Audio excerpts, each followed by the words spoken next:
அஞ்சாதே படமும் கோ படம் பண்ணும்போதும் எனக்கு பாசிட்டிவ் எனர்ஜி இருந்ததுன்னு சொன்னீங்க. நடுவில் கோட் நடிச்சிங்களே, ஏன் பாசிட்டிவ் எனர்ஜி கிடைக்கலையா? நிறைய கிடைச்சிச்சு. இல்லை, அது வந்து நான் ஒரு குட்டி கேரக்டராக பண்ணியிருக்கோம். இது முழுசாக கேரக்டராக பண்ணியிருக்கேன் இந்த படத்தில். ஸோ அதனால் அதை பற்றி பேசுகிறேன். அது எனக்கு வந்து இண்டிவிஜுவலாக எனக்கு வந்து ரொம்ப பிடிச்ச படங்கள். அஞ்சாதையும் சரி, கோவும் சரி. ஆமாம், ஹீரோவை பண்ணனால. அது வந்து விஜய் சாருக்காக, வெங்கட் பிரபு சாருக்காக பண்ண படம். அதனால தான் அப்படி பேசுனேன். சிவனா சார், என்னன்னா உங்களுக்கும் சிவா சாருக்கும் தான் சார். என்னன்னா நீங்கள் 2 பேரும் வேறு வேறு சங்கத்தில் இருக்கீங்க. ஆனால் உங்கள் சங்கத்தில் இருக்க ஒருத்தர் சொன்னாங்க, என்ன சொன்னாங்கன்னா, நேற்று விஷால் சார் என்ன சொன்னார்னா, 3 டேஸ்க்கு அப்புறம் ரிவ்யூ போடுங்க, 3 டேஸ்க்கு அப்புறம் பண்ணுங்கன்னாரு. ஆனால் வந்து நடப்பு சங்கத்தில் வந்து சின்ன சின்ன படங்களும் பண்ணுறாங்க, பெரிய படங்களும் பண்ணுறாங்க. இப்போ இன்றைக்கி வந்து ரிலீஸ் ஆன படங்கள் நிறைய படங்கள். ஆனால் இன்றைக்கி வந்து எல்லாருமே வந்து அந்த ப்ரொடியூசரே வந்து எங்களை கூப்பிட்டு ரிவ்யூ எடுங்க அப்படின்னு சொல்கிற அளவுக்கு வந்துச்சு. இப்போ வந்து விஷால் சார் எடுத்த நடவடிக்கை சரியா பேச்சு சார்? அதாவது விமர்சனம்ன்றது ஒரு படத்துக்கு கண்டிப்பாக தேவை தான் சார், 100% தேவை தான். அதாவது இப்போ நம்ம இங்கே விமர்சனம் பண்ணலை அப்படின்னா கண்டிப்பாக வந்து ஏதோ ஒரு மூலையில் எங்கேயோ எடுத்து பண்ணி இன்றைக்கி சோஷியல் மீடியாவில் போட தான் போகிறாங்க. ஏதோ ஒரு இடத்துல, ஒரு சிங்கப்பூர்லையாக இருக்கலாம், ஒரு மலேசியாவில் இருக்கலாம், இல்லைனா வேறு லாங்குவேஜில் இருக்கலாம், இல்லைனா தேட்டருக்கு தாண்டி போய் தேட்டரில் வந்து வெளியில் வந்து விமர்சனம் பண்ண தான் போகிறாங்க. தேட்டரில் மட்டும் வராதிங்க, வெளியில் வந்து விமர்சனம் பண்ணுறாங்கன்னு சொல்கிறதுல அது அவரோட கருத்து, விஷால் சாரோட கருத்து. அதை அவருடைய வரவேற்கிறேன். பட் என்னை பொறுத்த வரைக்கும் ஒரு ஆடியன்ஸாக எங்களை மாதிரி கலைஞர்கள் உடைய உழைப்பு தெரிகிறது வந்து உங்களை மாதிரி பத்திரிகை மீடியா நண்பர்கள் தான். அது எங்களை நல்லதாக இருந்தாலும் கெட்டதாக இருந்தாலும். என்னன்னா யாருமே ஒருத்தவங்களை ரொம்ப ஊன் பண்ணி பேசாமல், ஒருத்தர் மனசை பர்சனல் அட்டாக் பண்ணாமல், பர்சனல் அட்டாக் மட்டும் பண்ணாமல் அந்த படத்தை பற்றி விமர்சனம் பண்ணாங்கன்னா அதில் வந்து எல்லாருக்குமே ரொம்ப சந்தோஷம் தான். அது அந்த மாதிரி மட்டும் போகாமல் அதை மட்டும் தவிர்த்துனா எங்களுடைய குடும்ப நண்பர்கள் எப்பயுமே அப்படி பண்ண மாட்டாங்க. சில யாராவது அது பண்ணாங்கன்னா அதை மட்டும் தவிர்க்கணுன்றதான் என்னுடைய ஆசை. சார் உதயம் சார், இல்லைண்ணா கூட்டி கழிச்சு நாங்கள் என்ன சொல்ல வரோம்னா, பாராட்டுறதுனா உடனே பாராட்டுங்க, திட்டுறதுனா ஒரு 3 நாள் கழிச்சு திட்டுங்கன்னு சொன்னோம். வேற ஒன்றும் சொல்ல சார். உதயம் ஏமாந்து தேட்டருக்கு வந்துடுவாங்க, படம் பார்த்து ஒரு ஆடியன்ஸுக்கு பிடிச்சி போய் ஓடிடுச்சுன்னா அதை வர விடாமல் பண்ணிடுறோம்ன்றது தான் கொஞ்சம் லேட். அதாங்க நான் தான் பாராட்டுறது உடனே பாராட்டுங்கன்னு சொன்னேன். திட்டுறது தானே 3 நாள் கழிச்சு திட்டத்தை சொல்கிறோம்.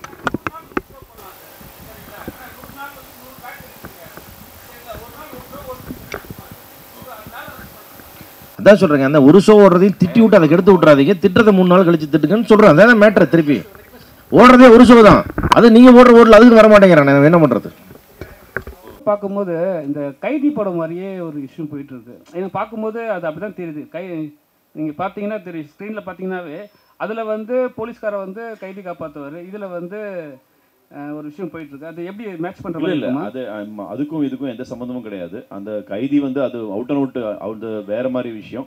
இது என்னுடைய படம் வந்து கைதின்னா எல்லா படத்துலையுமே கைதிகள் போலீஸுன்ற விஷயம் எல்லா படத்துலையும் தொட்டு வந்துட்டு தான் இருக்கு. தொடர்ச்சியாக ட்ராவல் பண்ணுற மாதிரி இருக்கு அத்தா கிட்ட.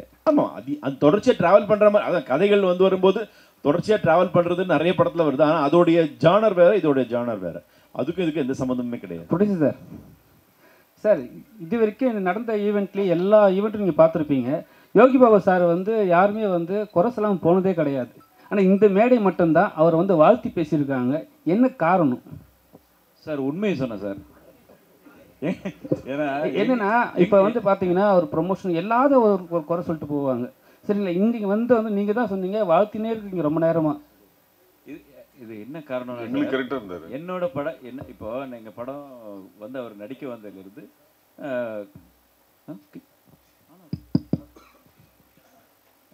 நடிக்க வந்ததுலேருந்து எங்களுக்கு முடிச்சு கொடுத்தது வரைக்கும் அவ்வளோ சப்போர்ட்டிவாக எங்களோட நல்ல ஃப்ரெண்ட்லியாக ட்ராவல் பண்ணனால நான் அந்த உண்மையை தான் சொன்னேன்.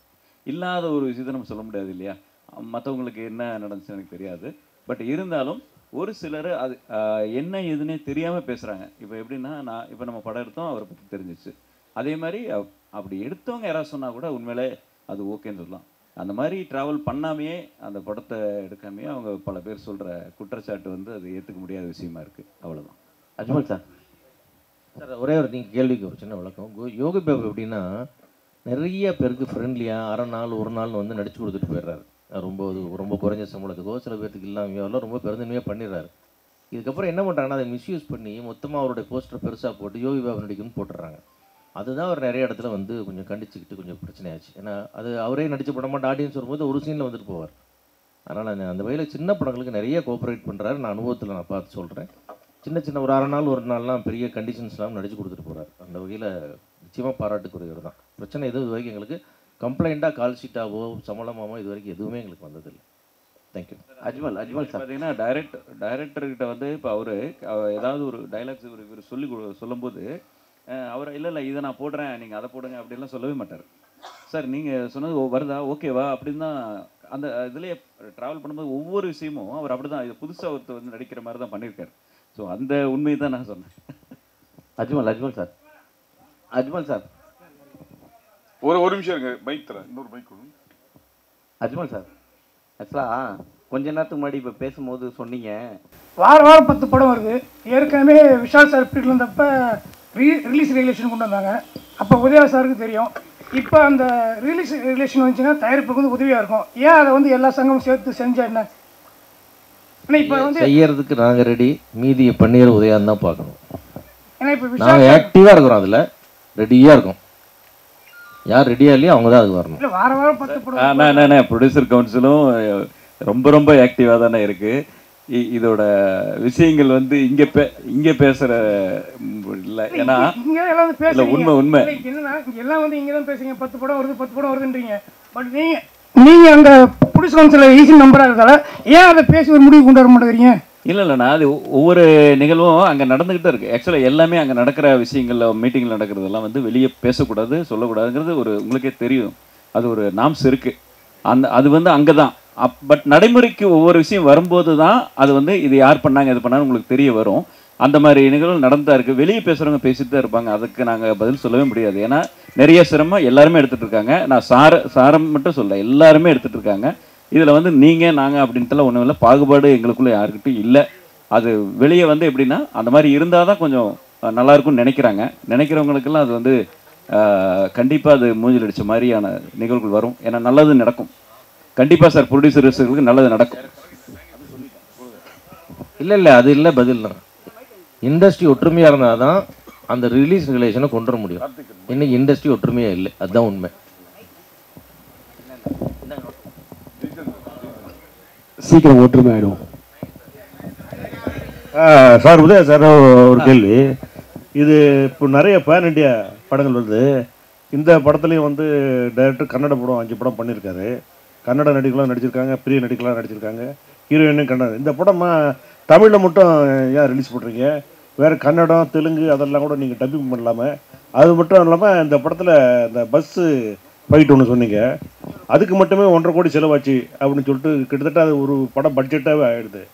அது அந்த அளவுக்கு அது முக்கியத்துவமாக அந்த படத்தில் இருக்குமா? அதில் அந்த முக்கியத்துவம் எப்படி கொடுத்துருக்கீங்க அந்த படத்துக்கு? கண்டிப்பாண்ணே. இது வந்து பஸ் ஃபைட் வந்து அது கதைக்கு தேவைப்பட்டுச்சு. பஸ் ஃபைட் வந்து அந்த கதைக்கு தேவை. இவர் ஃபஸ்ட்டு என்கிட்ட கதை சொல்லும் போது அதான் சொன்னார், சார் பஸ் ஃபைட்டு வந்து இவ்வளோ செலவாகும் அப்படின்னு சொல்லும்போது, இப்போ ஒருத்தர் ப்ரொடியூசராக இருக்கும்போது கொஞ்சம் யோசிக்கலாம். 3 பேர் ப்ரொடியூசராக இருக்கும்போது சரி வாங்க பண்ணிடலாம் இந்த பஸ் ஃபைட்டை. நல்லா பிரபாதமாக ஒரு ஆடியன்ஸுக்கு வந்து இன்றைக்கி தேட்டரில் வந்து ஒரு எக்ஸ்பீரியன்ஸ் வேணும் படம் பார்க்கும்போது. அப்படி படம் பார்க்கும்போது அந்த பஸ் ஃபைட் வந்து டெஃபினட்டாக உங்களுக்கு அது ஒரு எக்ஸ்பீரியன்ஸான ஒரு அந்த மூமெண்ட்டாக இருக்கும். நீங்கள் படம் பார்க்கும்போது தெரியும். குறிப்பாக அந்த பஸ் ஃபைட்டு ஓட்டுனவர் செம்ம ரிஸ்க் எடுத்து ஓட்டினார். அவருக்கு நான் அதான் நன்றி சொல்லிகிட்டே இருக்கணும் அவருக்கு. ஏன்னா அந்த மாதிரி ஒரு ரிஸ்க் எடுத்து பண்ணியிருக்கிறாரு. லைவாக பார்த்தோம். லைவாக அந்த ஷாட் பார்க்கும்போது எல்லாத்தையும் கடவுளாக வேண்டிட்டு தான் நாங்கள் இருந்தோம். ஸோ அந்த அளவுக்கு வந்து ஒரு ரிஸ்க் எடுத்து தான் இந்த படம்லாம் மக்களுக்கு நல்ல ஒரு எக்ஸ்பீரியன்ஸாக கொடுக்கணும்னு தான் படம் பண்ணுறோம். அந்த மாதிரி தான் இருக்கும். ஆனால் நீங்கள் கேட்டது வந்து இது வந்து கன்னடத்தில் வந்து ரிலீஸ் ஆகுது, பெங்களூரில் வந்து ரிலீஸ் ஆகுது, பெரிய டிஸ்ட்ரிபியூட்டர் பண்ணுறாங்க. அந்த தமிழில் தான் நம்ம தமிழ் லாங்குவேஜ் தான் ரிலீஸ் ஆகுது. அதே மாதிரி கேரளாவும் ரிலீஸ் ஆகுது, அதுவும் அந்த லாங்குவேஜ் நம்ம தமிழ் லாங்குவேஜ் தான் ரிலீஸ் ஆகுது.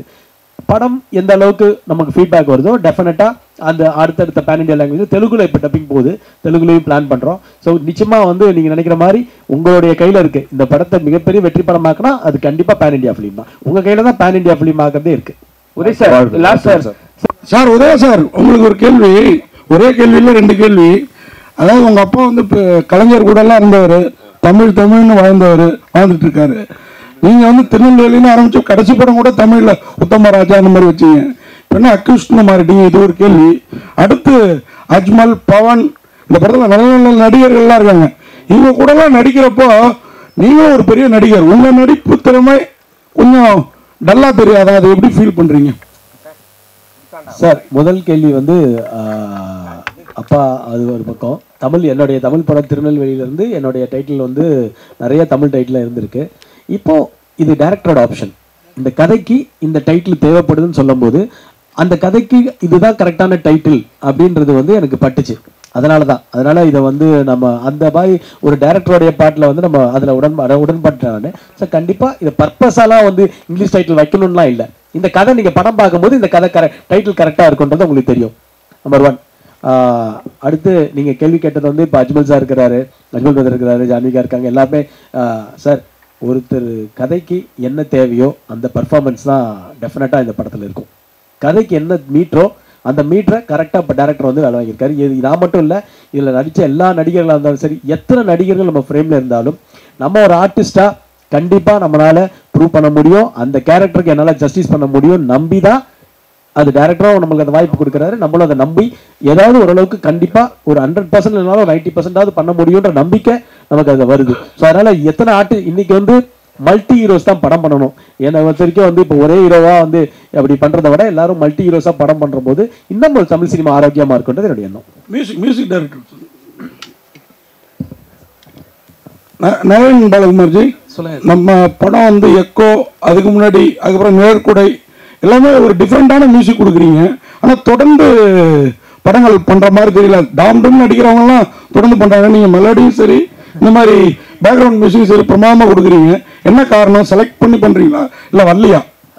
சூஸியாக பண்ணுறேன் சார். நான் ரொம்ப சூஸியாக பண்ணுறேன். ஸ்கிரிப்ட் கேட்டு ஆன் இருக்கா Udhaya? Sorry, I been waiting for this moment. Udhaya, நீங்கள் வந்து எனக்கு உங்களோட hallmark your personality. Failures have never deterred you. Thank you. Like a phoenix from the ashes. Every time you come up. எங்களோட விஷஸ் என்றைக்குமே இருக்குது உங்களுக்கு. Thank you sir. Thank you sir. And accused வந்து நீங்கள் இந்த லுங்கி மடிச்சினது, you are always a open hearted person. இது உங்களோட லைஃப்பில் மைல்கன் மூவியாக கண்டிப்பாக இருக்கும். என்னோட பர்சனல் விஷஸ். அப்புறம் நிக்கில் முருகன் நீங்கள் ப்ரைஸ் பண்ண எனக்கு ஆச்சரியமே கிடையாது. 95லேருந்தே அவரோட துடிப்பை பார்க்குறேன், இதே துடிப்பை. அரும்பு மீசையில் இருந்தார், நல்லா வளர்ந்துருக்கார். அவர்கிட்ட எனக்கு என்ன பிடிச்சதுன்னா அவர் படங்கள் மட்டும் ஜெயிக்கணும் இல்லை, எல்லா பிஆர்ஓ படங்களும் ஜெயிக்கணும் மனதார விரும்பக்கூடிய மனுஷன். அந்த மாதிரி ஒரு ரேர் பர்சன். நல்லா தெரிஞ்சதுன்னா சொல்கிறேன். அப்புறம் வந்து அவன் personal wishes. I am turning 70 on August. என்னோட birthday wishes to the whole unit. Thank you so much sir. Thank you sir. எல்லா wishes sir. Thank you sir. Director sir, சமீப காலமாக பார்த்துருப்பீங்க காவல்துறையை பற்றி பேடாக தான் போயிட்டுருக்கு. இந்த படத்தில் அக்யூஸ்டு போலீஸை காப்பாற்றுதா இல்லை போலீஸ் அக்யூஸ்டை காப்பாற்றுதா? இது நான் வந்து இந்த காவல்துறையை பற்றியோ அவங்கள பற்றியோ இல்லை தப்பாவோ கரெக்டாவோ சொல்லலை. எல்லா இடத்துலையுமே எந்த இடமா இருந்தாலும் இப்போ சார் சொல்கிற மாதிரி எல்லாருமே அக்யூஸ் தான், எல்லாருமே நல்லவங்க தான். அந்த சமயமும் சந்தர்ப்பமும் சூழ்நிலையும் தான் ஒருத்தனை எப்படி மாத்துது. இதுல இந்த film there is a good cop and a bad cop also அப்படி இருக்காங்க. படத்தோட மெயின் அக்யூஸ்ட், அதாவது மெயினா A1 A2ன்னு சொல்லுவோம் இல்லையா, A1 அவரு, A2 இவரு. உதயா சார், நீங்க திருநெல்வேலி படத்துல வந்து அறிமுகமானீங்க. அந்த படத்துல தான் விவேக் சாரும் ட்ராக் காமெடி வந்து ஆரம்பிச்சு அவருக்கும் ஒரு தனி இது பண்ணாரு. நிறைய பேர் சப்போர்ட் பண்ணாங்க அப்படின்னு சொன்னீங்க. உங்களுக்கு வந்து அவர் எந்த அளவுக்கு சப்போர்ட்டா இருந்தாரு, அவரோட நினைவுகளை சொல்லுங்களேன். இன்னைக்கு நான் ஃபீல் பண்ணுறது, அதாவது இன்னைக்கு இந்த ஸ்டேஜில் நான் இருக்கும்போது, என்னோட ஆடியோ லான்ச் இருக்கும்போது ஃபீல் பண்ணது, ஒன்று எங்கள் அம்மா இல்லை, இன்னொன்று விவேக் சார் இல்லை. இந்த ரெண்டு தான். ஏன்னா என்னுடைய எல்லா படத்தோடைய ஆடியோ லான்ச்சுக்கும் விவேக் சார் இல்லாமல் இருந்ததே கிடையாது. அது மீடியா எல்லாத்துக்கும் தெரியும். அவருடைய மிகப்பெரிய நண்பர்கள் வட்டாரத்தில் அவர் 6 பேர் ஒரு நண்பர்கள் வட்டாரம்னா அந்த 6வது நண்பர் தான் ஒரு குறிப்பிய வட்டாரத்தில். ஸோ அவர் இல்லைன்றது என்னால் இன்னமும் ஜீர்ணிக்க முடியல. மிகப்பெரிய ஒரு கலைஞன். எனக்கு வந்து என்னுடைய கேரியரில் எப்பயும் ஒரு பாசிட்டிவ் எனர்ஜி கொடுத்து, உதயா நீ ஜெயிக்கணும், நான் யாருக்காக ஜெயிக்கணும்னு நினைக்கிறேன்னா எங்கள் அம்மாக்காகவும் விவேக் சாருக்காகவும் நான் ஜெயிக்கணும்னு நினைக்கிறேன். இந்த கேள்வி கேட்ட உங்களுக்கு ரொம்ப நன்றி மீனாட்சி சார். ஏன்னா உங்களுக்கு தெரியும் விவேக் சாரும் எனக்கும் எவ்வளோ ஒரு ஃப்ரெண்ட்ஷிப்னு தெரியும். நான் இன்றைக்கி மிஸ் பண்ணுறேன். என்னால் விவேக் சாருக்கு ஏதாவது பண்ண முடியும்னு தான் நான் விவேக் சாரோடைய அந்த நினைவு அந்த டைமில் ஃபஸ்ட் இயரில் பண்ணும்போது நான் ஒரு கோரிக்கை ஒன்று வச்சேன். சின்ன கலைவாணர் விவேக் சார் சாலைன்னு அந்த ஏரியாவுக்கு வரணும்னு. அப்போ அண்ணன் பூச்சிமுருகன் இருந்தாங்க. அது நான் உடனே சொல்லி அண்ணன் பூச்சிமுருகனும் அதை உடனே பண்ணி கவர்மெண்ட்டில் வந்து அதுக்கு ஓகே பண்ணி அதுக்கு மிகப்பெரிய சிஎம்க்கு இன்றைக்கும் நான் அதை நன்றி சொல்லிக்கணுன்றதே என்னுடைய ஆசை. சின்ன கலைவாணர் விவேக் சார் சாலைன்னு பார்க்கும்போது நான் ஒரு துரும்பாக இருந்திருக்கேன்றது என்னுடைய சந்தோஷம்.